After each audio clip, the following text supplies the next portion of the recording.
Convidar a abrir sua Bíblia no livro de Atos.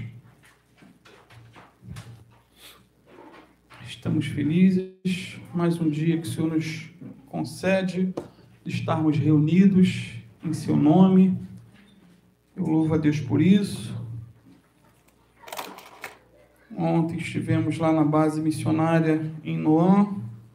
Foi o último culto ali, naquele local. Os próximos serão em Ipiíba, por uma questão de mudança, Mas foi bênção. Deus supriu as necessidades. Nós conseguimos levar a nossa ajuda mensal do total de R$205, e coxa sobre coxa, linguiça. É muita gente, o desafio é grande, mas nós fazemos a nossa parte. Amém, queridos? Fazemos a nossa parte. E Deus é bom. E Ele não deixa faltar nada. Atos 12, versículo 1 a 19.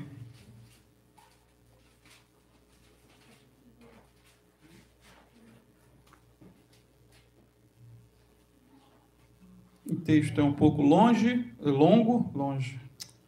longo, mas necessário para entendermos todo o contexto. Diz assim: nessa ocasião, o rei Herodes prendeu alguns que pertenciam à igreja, com a intenção de maltratá-los, e mandou matar à espada Tiago, irmão de João. Vendo que isso agradava aos judeus, prosseguiu prendendo também Pedro, durante a festa dos pães sem fermento. Tendo-o prendido, lançou-o no cárcere, entregando-o para ser guardado por 4 escoltas de 4 soldados cada uma. Herodes pretendia submetê-lo a julgamento público depois da Páscoa. Pedro, então, ficou detido na prisão, mas a igreja orava intensamente a Deus por ele. Na noite anterior ao dia em que Herodes iria submetê-lo a julgamento, Pedro estava dormindo entre 2 soldados, preso com 2 algemas, e sentinelas montavam guarda à entrada do cárcere. Repentinamente, apareceu um anjo do céu, e uma luz brilhou na cela. Ele tocou no lado de Pedro e o acordou. Depressa, levante-se, disse ele. Então, as algemas caíram dos punhos de Pedro. O anjo lhe disse: vista-se e calce as sandálias. E Pedro assim fez. Disse-lhe ainda o anjo: põe a capa e siga-me. E, saindo, Pedro seguiu, não sabendo que era real o que se fazia por meio do anjo. Tudo lhe parecia uma visão. Passaram a primeira e a segunda guarda e chegaram ao portão de ferro que dava para a cidade. Este se abriu por si mesmo para eles, e passaram. Tendo saído, caminharam ao longo de uma rua, e de repente o anjo o deixou. Então Pedro caiu em si e disse: agora sei, sem nenhuma dúvida, que o Senhor enviou seu anjo e me libertou das mãos de Herodes e de tudo que o povo judeu esperava. Percebendo isso, ele se dirigiu à casa de Maria, mãe de João, também chamado Marcos, onde muita gente se havia reunido e estava orando. Pedro bateu à porta do alpendre e uma serva chamada Rode veio atender. Ao reconhecer a voz de Pedro, tomada de alegria, ela correu de volta sem abrir a porta e exclamou: Pedro está à porta. Eles, porém, lhe disseram: você está fora de si. Insistindo ela em afirmar que era Pedro, disseram-lhe: deve ser um anjo dele. Mas Pedro continuou batendo e, quando abriram a porta e o viram, ficaram perplexos. Nem acreditaram, Estavam orando, mas não acreditaram quando aconteceu o milagre. Mas ele, fazendo-lhes sinal para que se calassem, descreveu como o Senhor o havia tirado da prisão e disse: contem isso a Tiago e aos irmãos. Então, Tiago aqui já é um outro Tiago. O primeiro, lá no versículo 1, eu tinha perdido a cabeça. Contem isso a Tiago, esse milagre já é o outro Tiago, irmão do Senhor, que nós vamos falar um pouquinho daqui a pouco dele. Então saiu e foi para outro lugar. De manhã, não foi pequeno um alvoroço entre os soldados quanto ao que tinha acontecido a Pedro. Fazendo uma busca completa e não encontrando, Herodes fez uma investigação entre os guardas e ordenou que fossem executados. 16 soldados morreram. Depois, Herodes foi da Judéia para Cesareia e permaneceu ali durante algum tempo. Se você ler um pouquinho mais à frente, você vai ver que esse homem foi comido de bicho. Pai, em nome de Jesus, te louvamos por essa leitura, por esse texto tão rico, tão profundo, tão impactante, tão interessante, Pai. Obrigado, Senhor, por esse registro. Obrigado, Pai, porque o Senhor preservou essa palavra tão abençoada que hoje nós podemos estar lendo, relendo, meditando. Obrigado, Pai, porque é um privilégio que nem todos teus filhos têm, Pai. Muitos não podem ter Bíblia e nós temos Bíblias à vontade. Podemos comprar à vontade, podemos andar na rua com a Bíblia nos braços, podemos ler na praça, podemos levar para a igreja. Ajuda-nos a valorizar, Senhor, essa riqueza, em nome do teu Filho Jesus. Amém. Os irmãos podem sentar-se. Lembrando que hoje é aniversário do nosso amado pastor Alan. Amém? Esqueça de mandar um abraço, um feliz aniversário para ele. Ele está lá no grupo, né, de Escola Bíblica das Terças. Ele está no grupo, é só procurar lá. Manda um abraço para ele. Amém? Queridos, nós vemos aqui algo interessante. O apóstolo Pedro foi acordado por um anjo, né? Ele estava, como nós já lemos, numa prisão romana, aguardando a sentença de morte. Seu amigo Tiago já havia perdido a cabeça e ele seria o próximo. Ele era o bola da vez. E Herodes, vendo que ao matar Tiago havia agradado os judeus, o texto diz que ele mandou também prender a Pedro. Para quê? Para também o matar. Essa era a intenção de Herodes. Sendo assim, Pedro estava à espera de um milagre. Pedro estava à espera de um milagre. A igreja orava por esse milagre. E foi nesse momento que Deus mandou um anjo até aquela prisão. Que bênção. Pedro foi acordado por esse anjo, diz o texto, e recebeu o quê? Um grande livramento. Que história fascinante. Porém, histórias como essas que acabamos de ler não ficaram só nos registros da Bíblia, queridos. Não! Muitos irmãos nossos, atualmente, têm experimentado também milagres, intervenções, manifestações sobrenaturais, mesmo em meio à perseguição, mesmo em meio às lutas e tribulações. Muitos irmãos nossos, nesse exato momento, estão morrendo de fome na Coreia do Norte. Eles sofrem grandes privações quando são descobertos, mas eles têm resistido firmemente à pior perseguição do mundo. É o que acontece na Coreia do Norte. Algumas pessoas perguntaram, certa feita, a um cristão que conseguiu fugir, né, da prisão lá de Yodak. Perguntaram a ele, como os cristãos norte-coreanos têm sobrevivido? Que milagre é esse? E a resposta desse coreano sobrevivente foi, eles têm um segredo. É através da intervenção de Deus. É através da proteção divina e de milagres extraordinários. Eles estão realmente, fisicamente, famintos, mas ainda não conseguem viver sem a palavra. Eles vivem constantemente orando, eles vivem constantemente adorando, eles vivem constantemente testemunhando. Esse aqui foi um sobrevivente, mas outros milhares não sobrevivem. Morrem nos campos de concentração, simplesmente por servir a Deus. Então, esse é um segredo para eles sobreviverem em meio a tanta crueldade, tanta insanidade, tanta perversão, tanta malignidade do ser humano para com o seu próximo. E eu quero destacar, queridos, nessa manhã, duas lições na história que lemos. Livro de Atos, capítulo 1, 12, versículo 1 a 19. Atos 12, 1 a 19. E a primeira lição, queridos, é que coisas aparentemente ruins acontecem também com crentes fiéis. Coisas aparentemente ruins acontecem também com crentes fiéis. O versículo 2 aí, acompanhe comigo, diz que Herodes mandou matar a Tiago, irmão João, e depois fez o quê? Prendeu a Pedro. Ou seja, Tiago foi o primeiro apóstolo a ser martirizado. Não o primeiro mártir, que foi Estevão, mas o primeiro apóstolo a ser martirizado. Ele foi o quê? Morto à espada. Ele perdeu a cabeça. Foi degolado.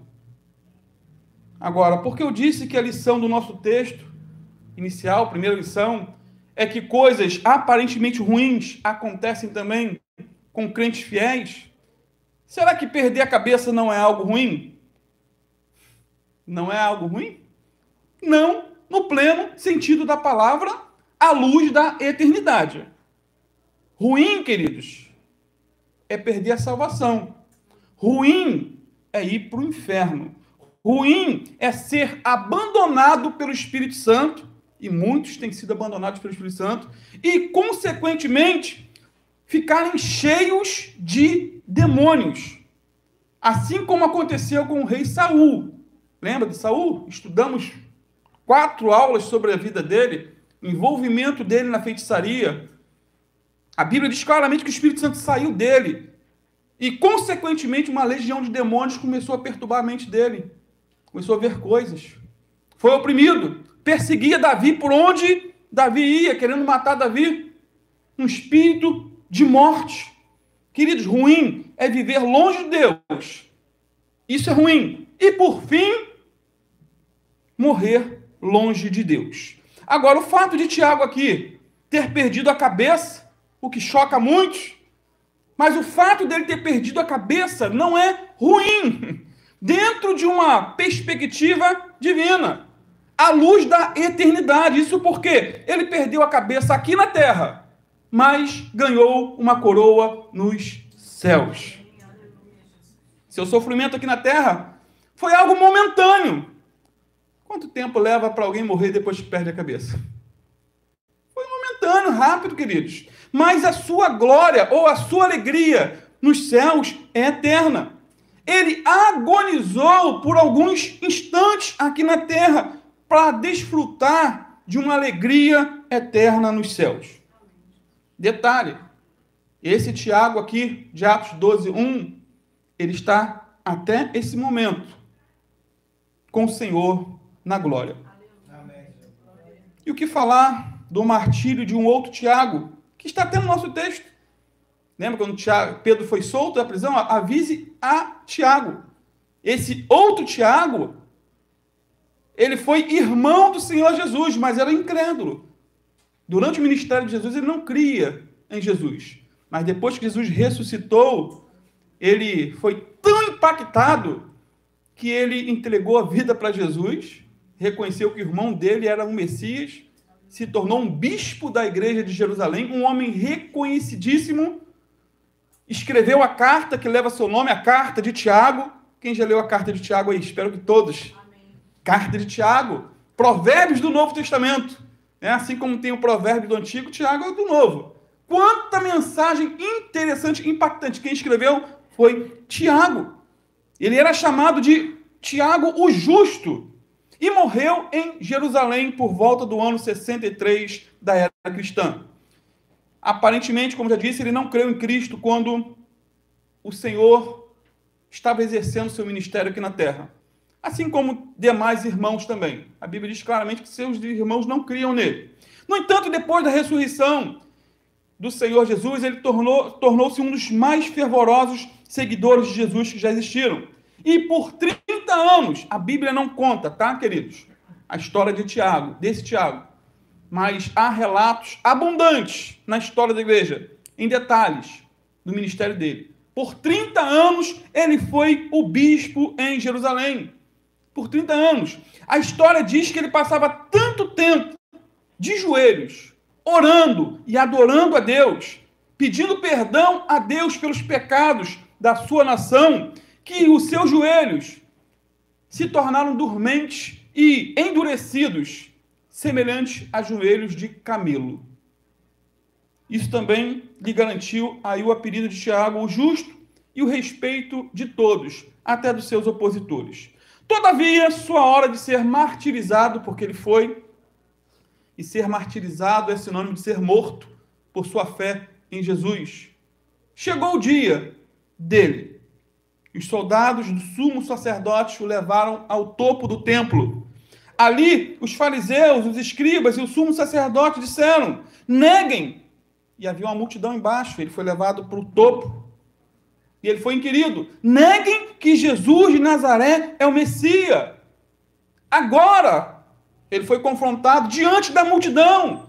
Negue que Jesus Cristo foi o Filho de Deus. Negue que Jesus ressuscitou dos mortos. Porque senão você vai morrer. No entanto, a maioria das pessoas que assistiam a essa opressão, essa insistência dele negar Cristo, a maioria dali que assistiram e ouviram o próprio Tiago pregar, dizendo exatamente o contrário daquilo que agora ele era inquirido a negar, porque ele constantemente pregava que Jesus era o Messias, que Jesus era Deus, era Senhor, era o Salvador. Foi então que, lá do alto do templo, parte mais alta, Tiago pregou com ousadia, tremendo, afirmando o seguinte: Jesus é o Messias prometido. Ele está sentado à mão direita de Deus e voltará nas nuvens para julgar vivos e mortos. Ele não negou a fé, ele foi fiel até a morte. E quando a multidão abaixo ouviu suas palavras, quando viu a sua coragem, todos louvaram a Deus e glorificaram a Jesus em alta voz. E isso foi como que um veneno para aqueles líderes religiosos, orgulhosos, invejosos, enraivecidos, cheios de ódio. Alguns dos líderes religiosos atacaram Tiago e o empurraram do alto do templo. E ele caiu em pé, quebrou as duas pernas. Só que, miraculosamente, ele não morreu. Não morreu. Então os sacerdotes, escribas e fariseus disseram: vamos apedrejar o justo Tiago. E eles pegaram as pedras, mas Tiago conseguiu ajoelhar-se, mesmo com as pernas quebradas, o que foi um milagre. E dizia em sua oração: Senhor, perdoa-lhes, eles não sabem o que fazem. Quando um dos sacerdotes ouviu a prece de Tiago, que ele estava orando por seus perseguidores, implorou aos outros para que parassem, dizendo: o que vocês estão fazendo? Tiago, justo, está orando por nós. Parem o apedrejamento, parem o apedrejamento. E enquanto ele gritava, um outro homem veio correndo com um grande e pesado bastão de ferro e acertou a cabeça de Tiago. Ele morreu ali instantaneamente com a pancada, bem no meio da sua oração, enquanto estava intercedendo por seus algozes. Ele foi mais um que fechou seus olhos na terra e os abriu no céu. Ele foi fiel até a morte, queridos. Conquistou com isso a coroa da vida. E a história da igreja está repleta de homens, mulheres, jovens, crianças que não amaram a própria vida. Antes, a entregaram por amor ao Senhor. Os dados são alarmantes, né? Dentro de uma perspectiva humana. Humanamente falando, são milhares e milhares mortos. Mas cada um que morre é como uma semente. Uma semente para produzir outros crentes. Queridos, sabe qual a verdade nua e crua? O crente, morrendo ou vivendo, ele é do Senhor. Romanos 14:8, o apóstolo Paulo expressou essa verdade dizendo: porque se vivemos para o Senhor vivemos, se morremos para o Senhor morremos, quer pois vivamos ou morramos, somos do Senhor. Tiago viveu para o Senhor e morreu com o Senhor. O apóstolo Pedro, nesse texto que lemos, viveu um pouco mais para o Senhor aqui na terra, mas um pouco mais à frente ele também morreu na cruz, como os amados sabem. Hoje, tanto Tiago como Pedro estão com o Senhor. Portanto, quer vivamos, quer morramos, somos do Senhor. Agora, você já parou para pensar? Eu não sei se você parou para pensar do porquê Deus permitiu que Tiago morresse e Pedro vivesse nesse texto que lemos.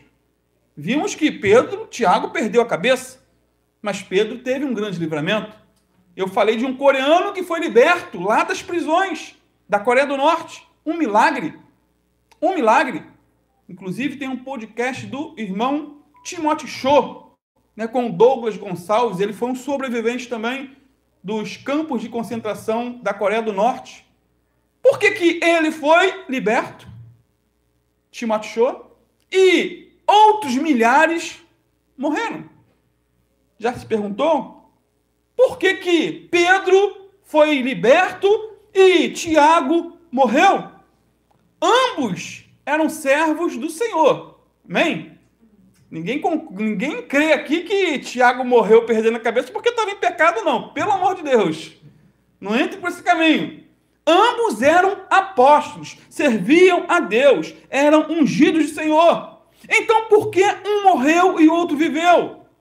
Queridos, a única resposta pode ser simplista, mas a única resposta é a soberana vontade de Deus. Isso porque Tiago simplesmente havia terminado a carreira, a obra que Deus havia destinado para ele.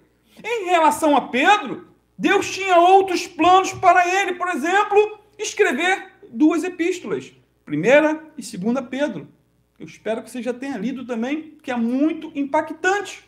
Então, Deus ele é glorificado no martírio de alguns e na libertação de outros.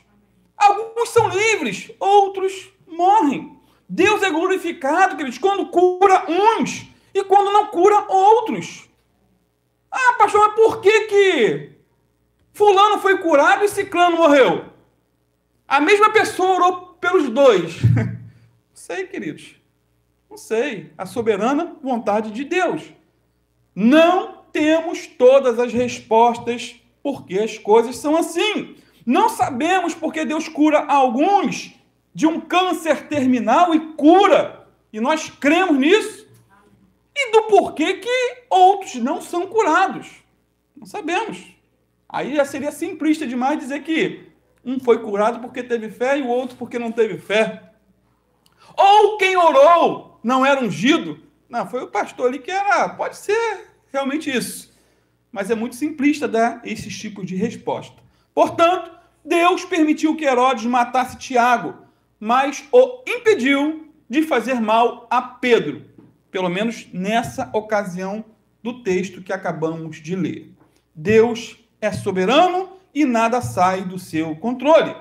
Ou seja, a uns Deus livra da morte e a outros ele os livra na morte. Esse é o detalhe. Pedro aqui foi livrado da morte naquela ocasião. Porém, anos mais tarde, pelas mãos do próprio imperador Nero, não Herodes, mas Nero, que estava acima, uma patente altíssima, imperador romano, Pedro foi morto numa cruz de cabeça para baixo, porque não se achava digno de morrer na mesma posição que o seu Senhor havia morrido. Tiago foi livrado na morte, não da morte, pois passou a viver com o Senhor para todo sempre, depois que perdeu a cabeça. Ele fechou os olhos aqui na terra para abri-los no céu. E a primeira pessoa que ele viu, depois que perdeu a cabeça, foi o Senhor da glória, o Rei dos reis, o Senhor dos senhores. Repetindo então, queridos, Deus é soberano e nada sai do seu controle. Portanto, guarde isso. É bom saber que por mais difíceis que sejam as provações, por mais difíceis que sejam os momentos que você esteja vivendo, por mais decepcionantes que sejam as notícias, e elas se multiplicam muitas vezes, notícia ruim, Deus ainda está assentado em seu trono, e ele tem o controle de todas as coisas. O diabo não pode fazer o que quer, ele só vai até onde Deus permite. Talvez nem sempre compreendamos seus caminhos, mas sabemos com certeza que a sua vontade soberana há de ser a melhor.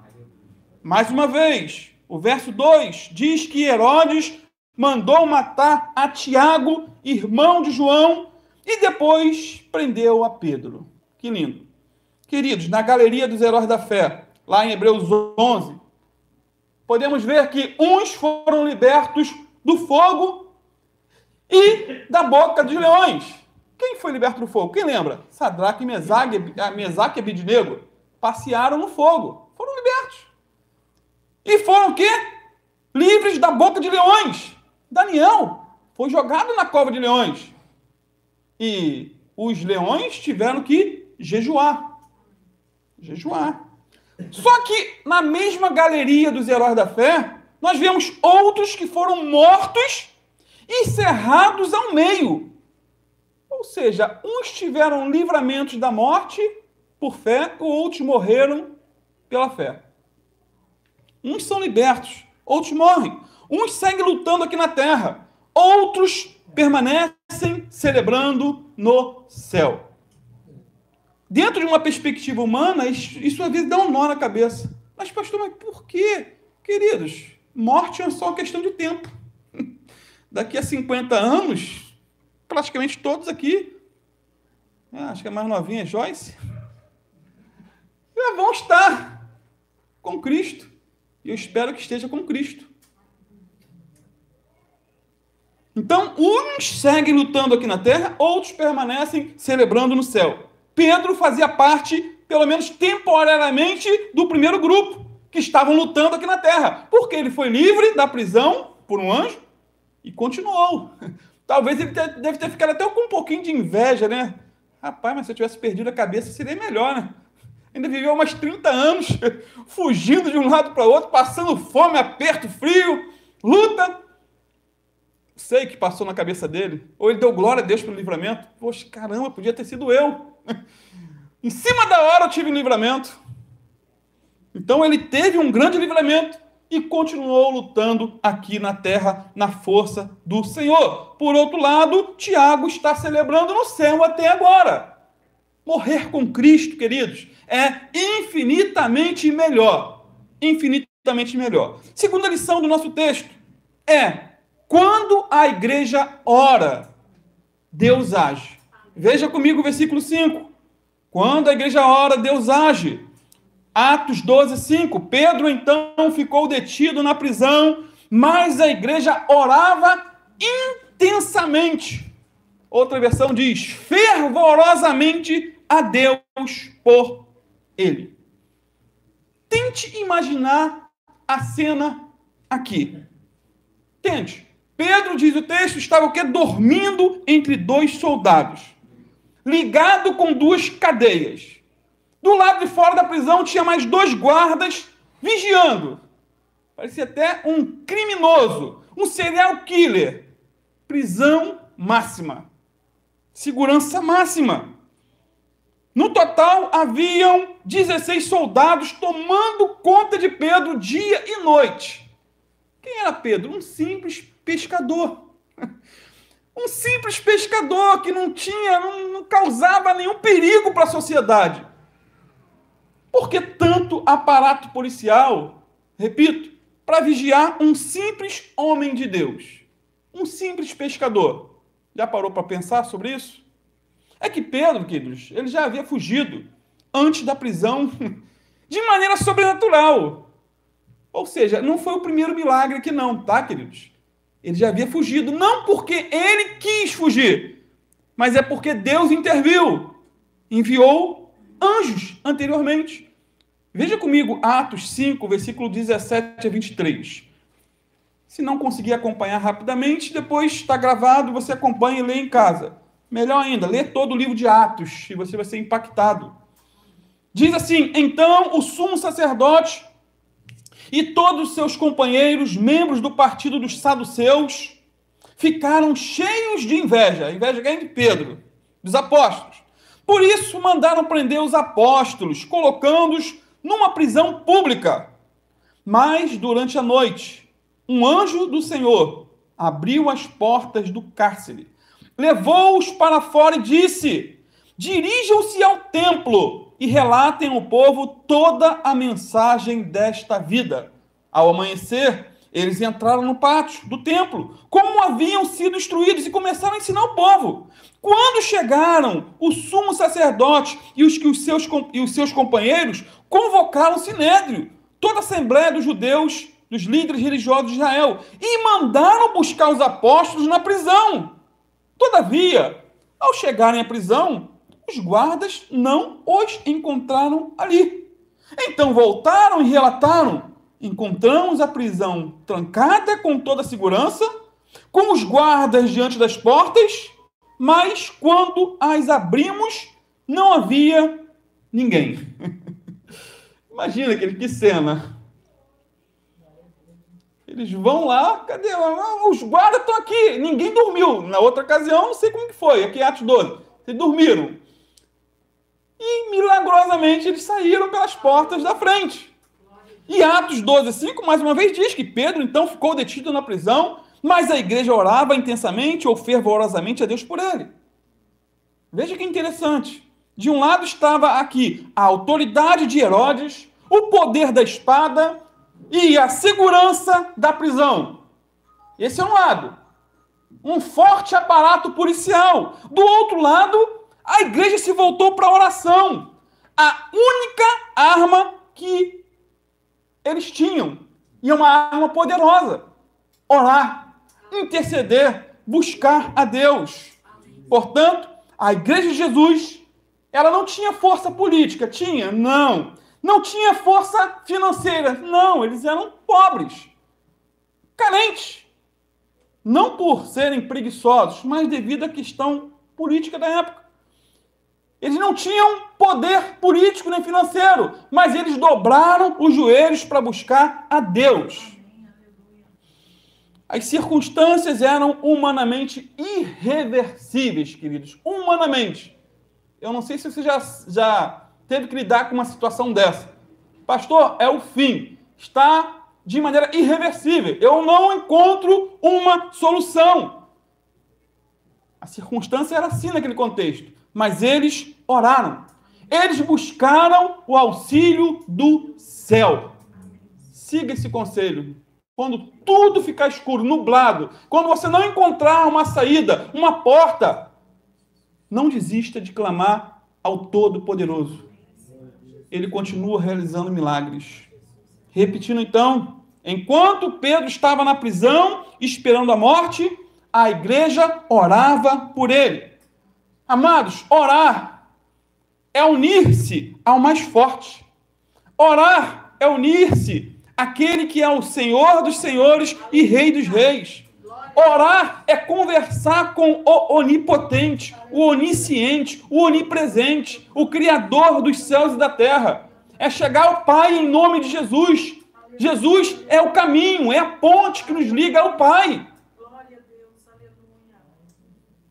Orar é lutar contra os poderes das trevas e posicionar-se acima dos poderes terrenos e buscar o socorro naquele que tem o seu trono nos céus. E eu te pergunto, você tem orado? Você tem buscado a face de Deus diariamente, ininterruptamente, incansavelmente? Sua família precisa de você.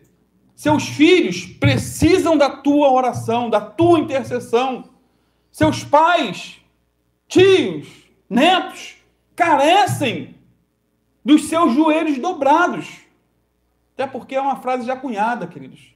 Um crente com o joelho dobrado, ele enxerga mais do que um filósofo na ponta dos pés. Então, quando a igreja ora, Deus age. Uma igreja unida em oração pode mover os céus. E não só mover os céus, mas também abalar o inferno e provocar grandes e grandes mudanças aqui nessa terra. Uma vez que nada é impossível para Deus, queridos, nada é impossível para a igreja quando ela se reúne para orar. Então, vai o conselho, as irmãs que têm orado, às vezes 2, 3 irmãs que se reúnem para orar, pelo Google Meet, não desista. Deus não procura multidões. Todos são convidados a participar, não convocados pela igreja, mas convidados pelo Espírito Santo. Alguns dizem, amém, eu vou participar, eu vou orar, eu vou me unir. Outros estão nem aí. Parecem até que a vida é um mar de rosa e a luta espiritual, a batalha não existe. Mas existe. O diabo é real. Os demônios não brincam de ser demônios. E eles vão fazer de tudo para te impedir de participar. Ah, pastor, eu oro independente, não participo do grupo. Irmão, se você já ora independente, amém. Mas por que não se unir junto com a igreja para orar? Não tenho tempo? Tem. As redes sociais são a prova viva de que temos tempo para aquilo que nós priorizamos. Portanto, enquanto Pedro dormia, a igreja clamava. Não é isso? Enquanto ele descansava, a igreja intercedia. Enquanto Pedro esperava a morte, a igreja orava ao autor da vida. E muito interessante, queridos, Pedro, ele não mostrou nenhum sinal de preocupação. Estava dormindo. Ele não estava aflito. O que você faria se soubesse que no dia seguinte seria executado? Será que você conseguiria dormir? Pedro dormia.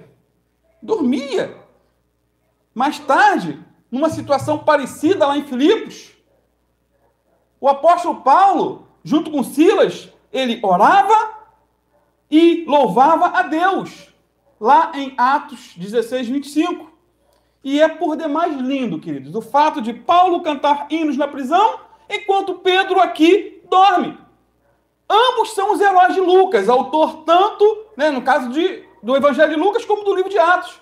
Os heróis de Lucas, por assim dizer, um estava dormindo na hora da prisão e o outro preso, junto com Silas, orava e adorava a Deus. Ambos se mostraram o quê? Corajosos diante da morte. E é isso que o Espírito Santo faz com a pessoa.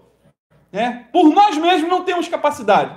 Por nós mesmos, se nos colocarmos no lugar de Pedro, ficamos pensando, meu Deus, se um simples boleto que vai vencer amanhã já me tira o sono, imagine saber que amanhã eu perderia a cabeça, ou seria crucificado, ou seria apedrejado, ou seria espancado até a morte por causa da minha fé em Jesus. Portanto, queridos, isso não quer dizer, pelo fato de Pedro estar dormindo, que ele não estava orando. Com certeza ele deve ter orado e muito. Quem não oraria numa situação dessa? Eu já passei por um susto. Uma certa feita, meia-noite, comecei a sentir uma sensação de morte, uma queimação de braço para cima, algo pavoroso, e a minha primeira reação foi orar. Confessar meus pecados, me consertar com Deus e esperar a morte, porque foi sensação de morte. Pedro com certeza orou, mas ele também descansou. Orava e descansava, orava e esperava. Não é orar e se angustiar e continuar numa neura. Não, queridos. Ele descansou no Senhor e na força do seu poder. Irmãos, Deus sempre quer abençoar o seu povo. Guarde isso. E a oração é o meio ordenado por Ele para enviar essas bênçãos. Ele determinou que fosse assim. Quando Deus se propõe a realizar uma libertação milagrosa, um milagre estrondoso, Ele geralmente derrama esse espírito de oração sobre a igreja, para que haja um milagre. Ele podia agir independente da oração, podia. Ele não depende do ser humano, mas Ele mesmo estipulou as regras.